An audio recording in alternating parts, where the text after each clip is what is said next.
Hello folks, and welcome to another of the videos put on by the Chippewa County Historical Society. We have talked about history of the area, and we're at a special venue today, the River History Museum in Sault Ste. Marie, and you'll find out why as the video proceeds that this is an extra good place to have this filmed. This is my wife Colleen Arbic, who's on the board of directors at the River History Museum, and the museum, by the way, is not open at present. So it's a good thing she had a key to let us in. Welcome to the River History Museum. This was originally was built at what is now our City Hall. A lot of people call it the old Federal Building. And it moved here in 2015 and was it's now in the Tribal Building, which is very fitting. So I guess we can head on in and start with the shoot. Okay.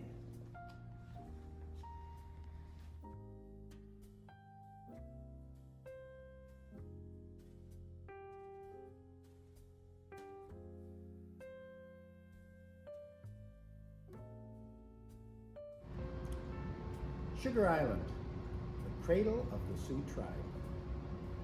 This video is the first of 3 or 4 about the melting pot of people and their languages in our area's history. The first language, well, since the glaciers anyway, was Ojibwe, the language of the Anishinaabe, who lived here long before Europeans showed up.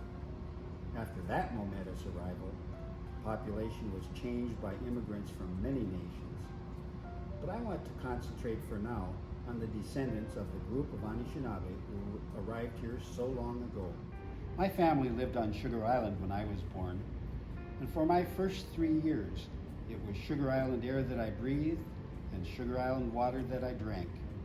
Then we moved uptown, but we had the home on the island at Betawasi as a summer cabin until I was in high school. In the mid-1950s of my youth, the island was still rich with Native American voices. I knew men like Teddy LaCoy, Eddie Endress, Bill Mastaw, and Mike Frechette.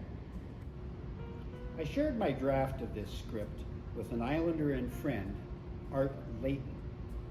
He didn't grow up on the island, but spent a lot of time there as a youngster, since his mother, Beatrice, maiden name Andrews Layton, did grow up there. So Art spent a lot of time with his grandparents, Joe and Josephine Andrews, and many cousins, uncles, and aunts. Joe and Josephine were longtime caretakers of the Chase S. Osborne Preserve, which is now owned by the University of Michigan, and it's down near the south end of the island. 2 of their children, Ed Andrews and Pauline Andrews, followed in their parents' footsteps, taking care of the property later. After a stint in the Army as a medic, Art went on to higher education, which culminated in a PhD in history from Purdue University. He then worked for the Sioux tribe for about 5 years as a historical preservation specialist, before moving to Washington, D.C. to work for the Department of the Interior as a historian. So he has a deep background in the relations between Native American tribes and the federal government. He suggested some revisions and additions to my original script, and I thank him, since it is the better for it and it has more authenticity. Just 18 years after Michigan became a state, the Treaty of 1855 between the U.S. government and the Chippewa and Ottawa tribes specified that unsold property in 40 sections of land in the eastern UP were to be reserved for the families of local tribal bands. 7 of those 40 sections were on Sugar Island, which was a traditional center of Native Americans because of its abundant sugar maple trees. Unfortunately, the land was not located at the 4 existing village sites on Sugar Island. It was in the northeast corner of the island and landlocked. It took the federal government almost 30 years to designate this land that had been promised in the 1855 treaty. By this time, much of the shoreland, including the village sites, was no longer available. It had already been sold. Imagine that. Tribal members had to overcome this land loss and also adjust to the influx of new people moving to Sugar Island. The Anishinaabe had to make enormous changes in culture and language to adapt to this new reality. The persistence of the tribal families on Sugar Island is in fact a testament to their resilience. Island natives later became a key group leading to the effort to have the Sioux tribe recognized by the federal government. It's fair to say that Sugar Island is the cradle of the Sioux tribe. Incidentally, on this very day as it happens, October 25th, 2024, the U.S. President Joe Biden is in the state of Arizona for the purpose of issuing a formal apology to the tribes for the abuse, for the practice of taking Native American children from their families all across this country, making them go to boarding schools run by the government where they were not allowed to speak their native tongue and where they were literally stripped of an important part of their culture. An ugly statement is found in the literature that the goal was kill the Indian, save the man. This apology is long overdue. The Ojibwe word for maple sugar was Zishibakwat, and their name for Sugar Island was Zishibakwato Menis, which literally translates to Sugar Tree Island. Coming up is a photo of a sugar bush on the hill above the Betawasi Church in about 1930.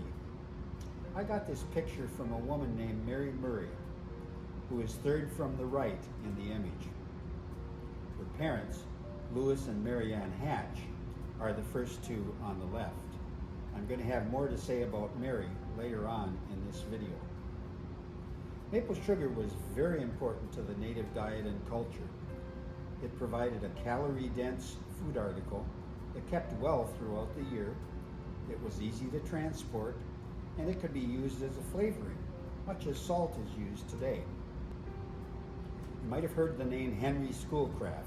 He was an Indian agent here in Sault Ste. Marie, Michigan, and he stated in his time, which would have been circa 1830, native families around here typically sold maple sugar for about 6 cents a pound.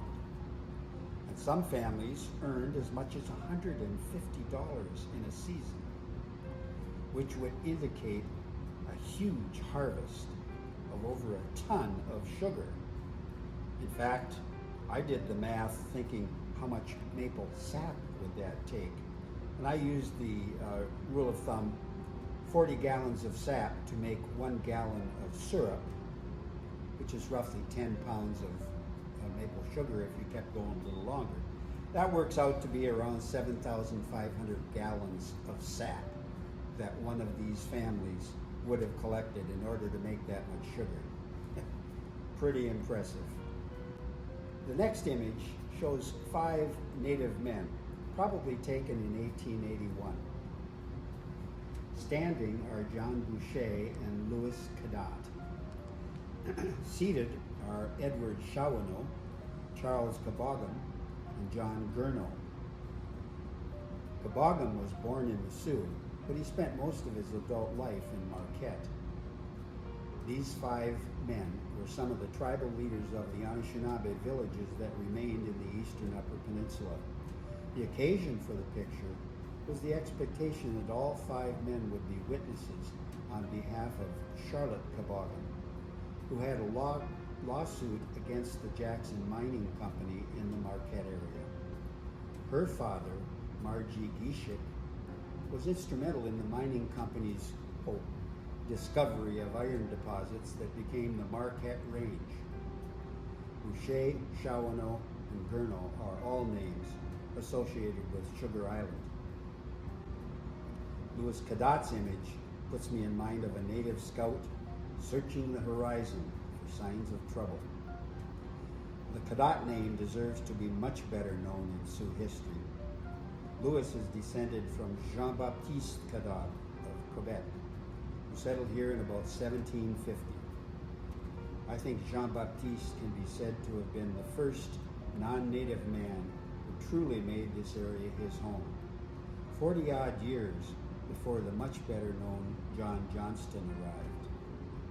Both men, by the way, astutely married Anishinaabe women and became part of the tribal community for the fur trade.